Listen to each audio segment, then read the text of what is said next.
Welcome back to Her Shift, women's wellness stories, trauma healing and surviving PMDD and everything that goes with that. This is the space where we shift and we heal and we thrive so we can have a goddamn better life, and who wouldn't want that? Did you like the title? It's a juicy one, isn't it? It's a confession.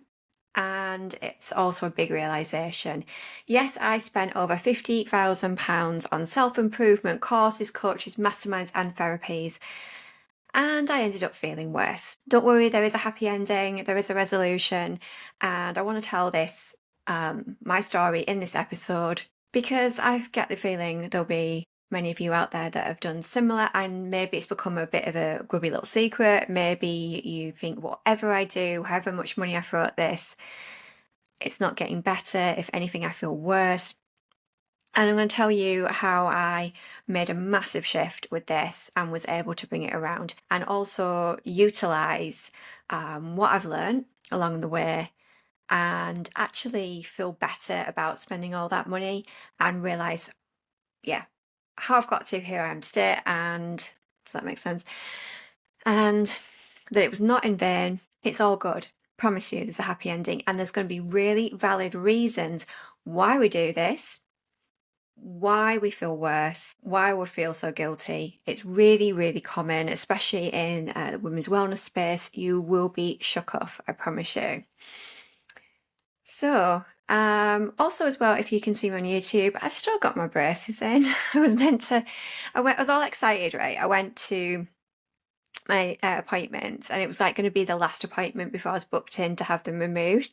And I found out that maybe 2 months ago, one of the wires had actually broken, so it hadn't been doing its job. So I'm like, oh. So we are 2+ years in now. It's a journey. That's an investment. I mean, that's an investment that I feel okay about. It's not a course, so it's not a coach, it's not therapy, but it's definitely an investment in self-improvement.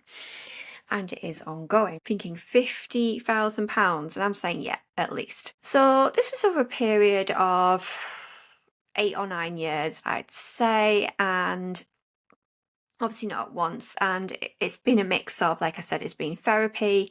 Mostly it's been like online courses, coaching, mastermind. Some of them have been purely business. Some of them have been self-improvement. They've been really mixed, very, very varied. And it got to the point where I thought, I've got a problem. I've got a bit of an addiction around, these courses, these coaching programs and things. Now, I know on a deeper level, I absolutely love education. I love learning. It's like if you do any of those tests online about your personality, it's like my passion, what I love is I love absorbing information and getting sparked about it and then sharing it, and perhaps in a way that other people can understand. I absolutely love it. Yes, I am a total geek, absolutely. And if you know that, you're part of my book club, and you know how much I love nonfiction, it would make sense. So while that is an extreme amount of money to spend, I think for someone with my personality type, it's not unheard of, let's say. Okay. Now, I started dabbling also in the business world of these things, along with the self-improvement, because I had a lot of pain points. I wouldn't say I'm a massive sucker to advertising. I never impulsively bought any of these. If you do, don't worry, honestly, we've all been there. Mine's been more like QVC or late night shopping channel, a bit of Amazon. Just not with online courses. I would research them massively. I would look at the host, the course creator, the mastermind. I would try and get a feel for it. I would speak to people that had previously purchased it. I would make an informed choice. I would never rush into these things, especially if they were high ticket. Now, when I'm talking high ticket, I mean more than £1,000. The most I ever spent on one of these was, I think, probably £8,000. And I'll tell you about that one. That was my least favourite one as well. And I will tell you about that one in a bit. So yeah, I would have massive pain points. And it was always in the back of my head that if I invest in this course, that the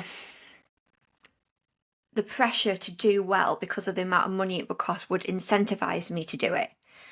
And it would also be a case of the more expensive it is, the more likely it is to work, the more likely I am to heal, or the more likely I am to learn.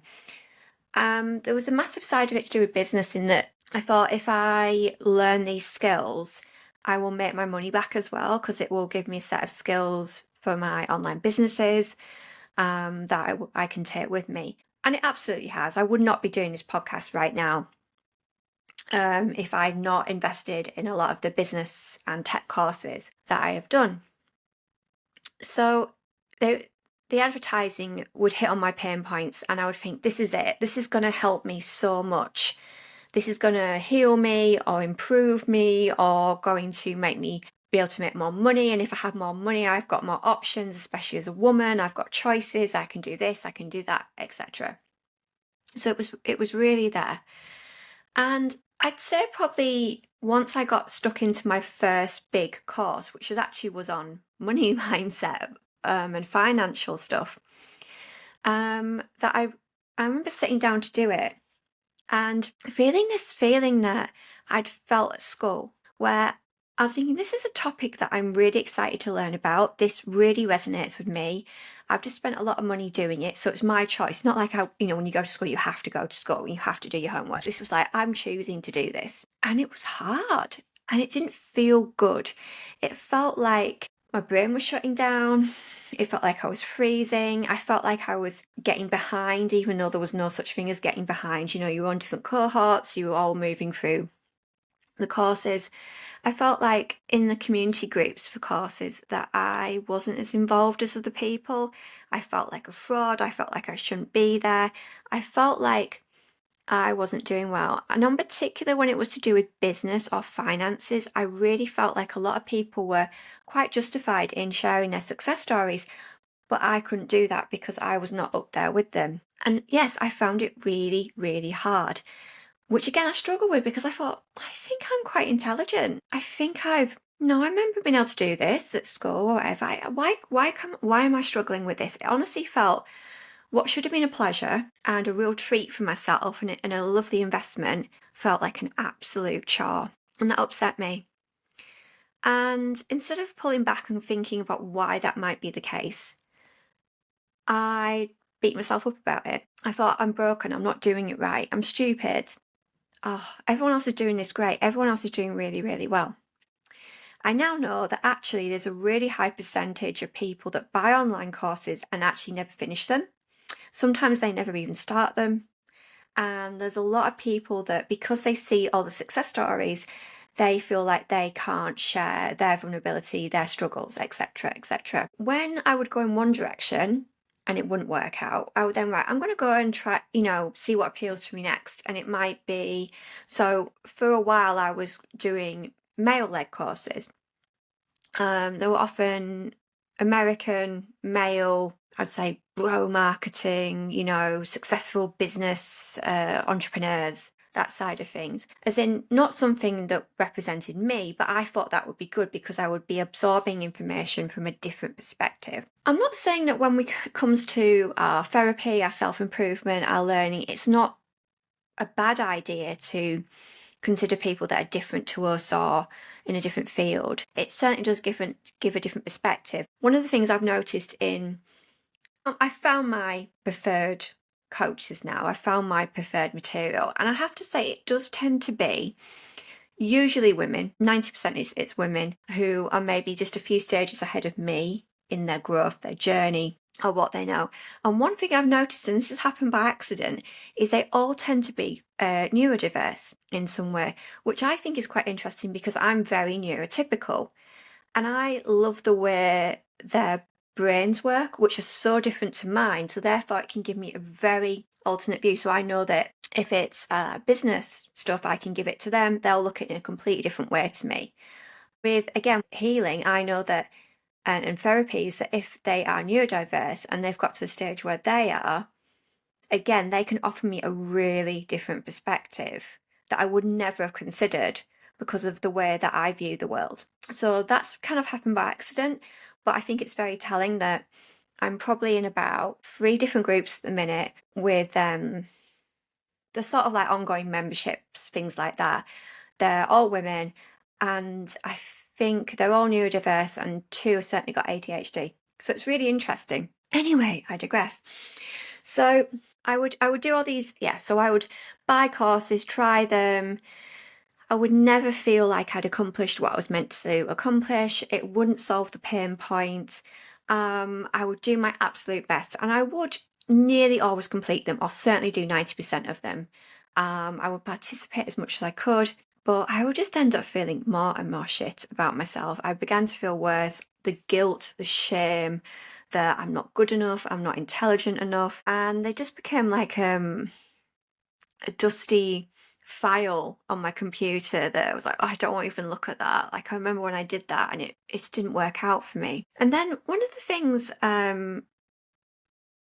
that through ongoing therapy and that I discovered in recent years is due to trauma and blocks and stories that I told myself, and the state of my nervous system meant that probably from the age of 12, I had been trying to learn while in survival mode. And while we can do it and we can function, it's probably the equivalent of trying to read Shakespeare while being chased down by a lion.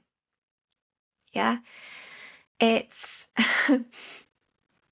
it's in your brain. If it's in survival mode, it's not in the place of learning. It's not going to absorb information readily.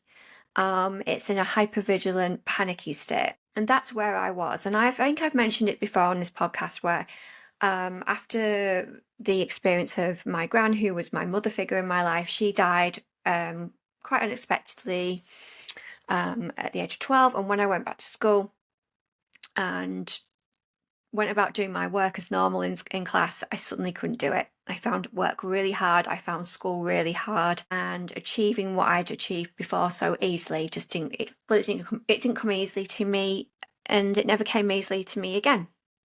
I lost my flow. I lost my creativity. It felt like the door of that part of my brain had been closed off. And that is what happens when we go into survival mode. So if you're buying a course or you're looking at self-development or coaching to help improve your nervous system because you are living in a state of survival mode with depression, anxiety, PMDD, etc., it's not really going to work, is it? And it sounds obvious when I say it, but the very thing you're trying to learn to improve your position, you're not going to be able to learn because of your position. It took me quite a while to realise that. Now, another thing that's really helped me to lose the guilt and certainly begin to dissolve the shame, which I have attached to, spending all this money on self-improvement and investing in myself and learning and my education, has been to look at comparisons which are not of the same. But I thought about it and I was thinking, yeah, imagine trying to read Shakespeare while being chased by a lion. Okay, why do I always struggle when the kids are in the house and I'm trying to work? Why could that possibly be? Because in the past, all I've done is beat myself up for it, going, I'm not a great mum and I'm certainly not a good businesswoman. I'm really struggling with this. And then it occurred to me that anyone who works in a supportive learning office-based environment, anyone who doesn't have young children in the house, anyone who perhaps doesn't have children around, should we just say, men going to work in an office and then coming back to the chaos. I bet they have a much more productive day than me. And yet for some reason, I've been given this massive gift that I'm working from home and I've got my own office space, but yet if the kids are in the house, I'm really struggling. And it was a bit of a duh, yeah, of course you are, because I'm constantly being vigilant for their needs, anything they need. If there's an emergency, I'm going to be interrupted. If it's too quiet, I'm concerned. If it's noisy, I'm aggravated by it and telling them to turn it down. I am completely spread thin. And it wasn't until one of my mentors, only the other week in one of the memberships I'm in, simply said, oh, she's really successful as well. And she said, oh, I can either be a mum or I can be a CEO, but never at the same time. I don't even entertain that. And I was like, right. She said, sometimes it all falls apart. So she said, I might be mid-launch or I've got a work deadline or something I've got to do. and it all falls apart, and my son's sick and he's at home. And I know in that moment I can get through it, I can do it, I can combine the two, but the results are not going to be great. They're not going to be, I'm going to be very spread thin, and I'm going to feel guilty about the quality of time I'm giving to my son as his mum. And I'm going to think whatever results I create at work, they're not going to be my absolute best. So I accept that. I make that decision. I go, if I absolutely have to combine the two, I do. But any other time, she said, if my son's, so our son has got complex needs and demands, a bit like mine too. And if he's at home, I'm not going to attempt to work. So I might flick through the phone, might answer the odd email, but nah, no deep flow work is going to go on. There's just no point. She said, because work that I could do when I'm in a focused state that takes an hour, if I'm doing that with my child around, it's going to take 10. And I was like, yeah. And I've been beating myself up about all that time. Who else can relate to that? Going, I've been given this gift to work from home or, be, working mum, and I can't do it. Of course you can't do it, because you're not meant to. You're not meant to combine those two parts of your brain. When I looked at it further, I love a good comparison and I love analogy. Imagine driving your car while doing your tax return at the same time. Is it possible? Yes. Is it a good idea? No. It's ridiculous. Why would you even do that? There's absolutely no point. You're going to have an accident. You're going to crash. You're going to make a mistake on the tax return. Something's going to go from either side. You're either going to crash the car or you're going to make a mistake on your tax return. Don't do it. Another one was like, imagine a surgeon performing life-saving surgery, and they get a call from the school about their child because they've got their mobile phone in theatre. No, not going to happen, is it? You're not going to, you can't, because the two things cannot be combined. You wouldn't even have the mobile phone in the theatre to do it. You'd just be like, well, the two don't mix. We don't do that. I'm not going to pick up the phone and casually start having a chat with my friend, hold the phone in the crook of my neck while I'm, performing surgery. You'd be like, are you insane? Because it is. You just don't do the two together. Can it be done? Yeah. Should it be done? No. So that was like, again, that might sound a bit obvious to some of you, or some of you like me might be going, oh yeah. Look, it gives us permission. It's a realization that gave permission to me to go, yeah, you know what? If I know that my son is somewhere else and he's with someone and he's safe and he's having fun, I can probably knock out the equivalent of 20 hours work in 2 hours when I've got that time to do that. I know there's a qualities of difference in my podcast episodes, that a lot of the time I do record them when he's around and when he's in the house. The difference, it's insane. Like I've got part of my brain tuned in to him. And right now he's not in the house. And I know he's somewhere else and he's safe. And I think my shoulders feel lower, let's say. And I'm definitely tapping into that other part of my brain. So with these sort of acceptances that actually we're investing in ourselves to improve ourselves and to heal ourselves, the very point that we need to do that is probably going to inhibit our ability to move forward. Does that mean it's been a waste? Absolutely not. And I want that to be a big takeaway from this. Do I regret spending all that money on those courses, therapy, masterminds, investment? No. No, it was all part of how I ended up here. I know from every single one, whether it was a positive or negative experience, it was an experience. And there's something to take from that. I also know that while the learning was not enjoyable, I did learn. I did absorb it on some level. The tech I found particularly difficult. So a lot of my business is online, and I'm sure I'm not alone when we talk about tech and systems, automation, sales funnels, just even the technology for this podcast. It is quite basic and it's come a long way, and thank God for AI is all I can say. And ChatGPT, who I've just got sat next to me, she's called Mira. Thank you so much. But it was a really hard slog, but certainly I did take it in, and I would say that, yeah, I certainly, well, if you think where I was 10 years ago, I didn't know the difference between a file and a folder. I know. So yeah, it certainly wasn't a waste, and I don't regret it. And it took me doing that to realize what I was trying to heal and what the problem was. And perhaps the whole time I was pouring into a cracked glass. I was pouring money and time into a leaky container that was struggling. So And I can hear you saying, okay, so if that's the case, you're in survival mode, which is going to inhibit your learning ability, but you want to grow, you want to heal. So what do you do?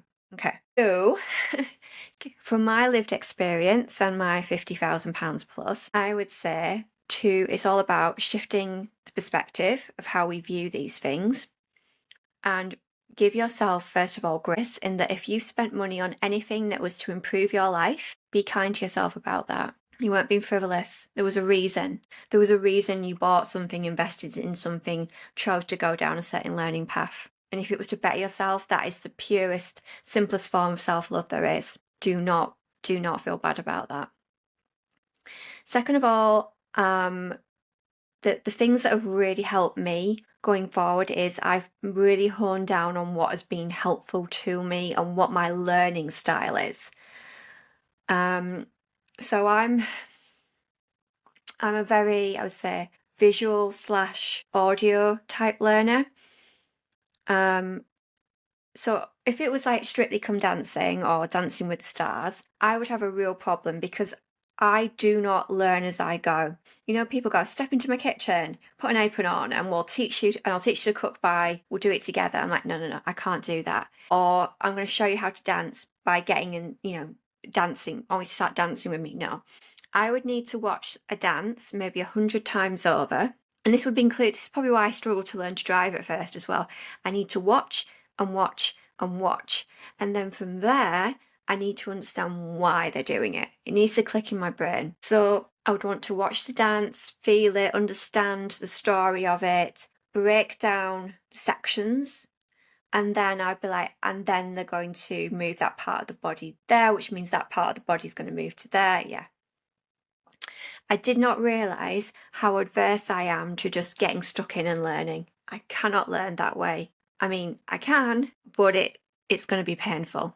It doesn't appeal to me. So it's worth going online and doing a test to find out what learner you are, whether you're or visual, audio, or written, or I think it's kinesthetic, which basically means you have to do it to learn. That's really, really helpful if you can understand where you're coming from, because suddenly it makes you realise, oh, I just wasn't learning that in a way that was suitable for me. That really is really, really helpful. And then I think it's like realizing if you have invested in things, if you have had good learning experiences, why have they been? So for me, it's obviously I've realized that there's certain types of women are usually better for me, and ones that specialize in certain areas and obviously think differently to me. That is really, really helpful to know.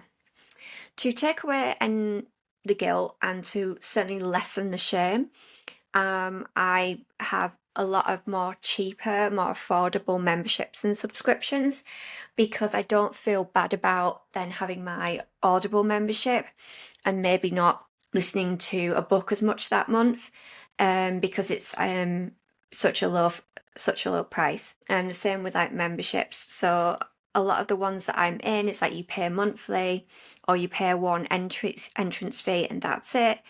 And it just takes the pressure off. And I've certainly learned as well that, high ticket doesn't mean more value. It's a mindset thing. It's, oh, I'm putting a higher investment in myself, it must be worth it. It's not always the case. Does that mean that, a 10,000 course is not worth £10,000? Doesn't mean that at all. It's just that when you're in survival mode and you're trying to improve yourself, that amount of pressure might not be a good thing. I've also learned that you might be in a position where others around you really want you to succeed and they want to support you. And one way they do that is they will help you. They might buy you these things, they might finance those things for you. So for me, I went on this really cool, amazing mastermind. I was the only Brit and all the other ladies were American, and it was, mums, entrepreneurs. It was very tech minded. It was a lot of the stuff that the way I run my businesses now was based on this mastermind and all the skills and automations and skill sets I learned there. I got a lot out of it. I learned loads, and I've certainly managed to invest in my business from it. However, because my lobster paid for that for me, it made me feel so bad for such a long time, because He believed in me, but I didn't believe in myself. And that is a really that's an issue. If you invest in these things or someone else invests in them for you and you don't believe in yourself, you are setting yourself up for a world of pain, which is what happened. I just felt like no matter what I did with that course and how much I learned from it, and I've still got all the work from it now. I still refer back to it. I just felt like I'd let him down because of how I felt about myself. I have been very open with him and I have talked to him about it, and he does understand. And I think I felt very overwhelmed as well that someone would be so kind and so generous and, just believe in me so much, because it's not what I was used to. It's not the background that I came from. So that there was a lot of backstory there. But I think just owning it and accepting it. So just be wary as well that when perhaps other people offer to do this for you and you're like, I'd love you to, but just maybe have a think about how you feel inside about yourself and what that will mean going forward. So micro commitments in your self development and improvement are probably a better idea if you've got a shot nervous system like me and like us. So smaller memberships, monthly commitments, dipping your toe in stuff, building your confidence slowly, listening to free podcasts like this. This is a good time to promote my room, my Patreon. Low membership, $7.99 a month. There you go. Can't get better than that. So that's the cost of less than the cost of a coffee and a Cosmo magazine. There you go. But yeah, micro commitments that you're not going to feel shitty about if you don't commit to it because you have a hell of a week or a month, etc. going forward. So that was really, really helpful for me. So I was going to say, name the two biggest, the best one I ever invested in, and my least favorite one that I ever invested in, and what I learned from those. My favorite so far is obviously, the American Mastermind I went to. That was actually with Monica Froese. You might have seen her online. That was really, really cool. I loved it. That was such an amazing experience, and I still sort of feel part of that to this day. That was really expensive. However, I also absolutely love the £10 a month book club that I'm in, that I just pay a subscription on. I really, really get so much out of that. My least favourite, so I did go and try a bro marketing course. Got young 30-something, brash, arrogant American guy, no children, not married, but very attractive partner, beautiful environment, apartments in all the socials. And it was a very high priced ticket to set up some course material and a sales funnel and get charge a very high price for my courses, my services. So I do have courses, I do have educational material online, and back then I didn't really know how to position it, so I didn't know whether to have a membership fee or a low commitment or a high ticket. And this guy's position was everything should be high ticket. That's what you should be going for. And excuse me, it was very male, alpha, salesy, high pressured. It was everything that gives me the ick, I'll be quite honest. It's things that I used to watch and go, interesting, but not for me. And I just thought, because it was so different and because it didn't align with me, I thought it might be a really good route to go down. Now, I did learn a lot from it. And basically, I learned a lot as in, I don't want to be anything like that. Like, even the sales funnel was so, when you do it's like what makes people stop, what makes people invest, what keywords to use, to activate certain parts of the brain, to actually bring about shame and doubt and all this. Like, awful. Really, really icky. Didn't like it at all.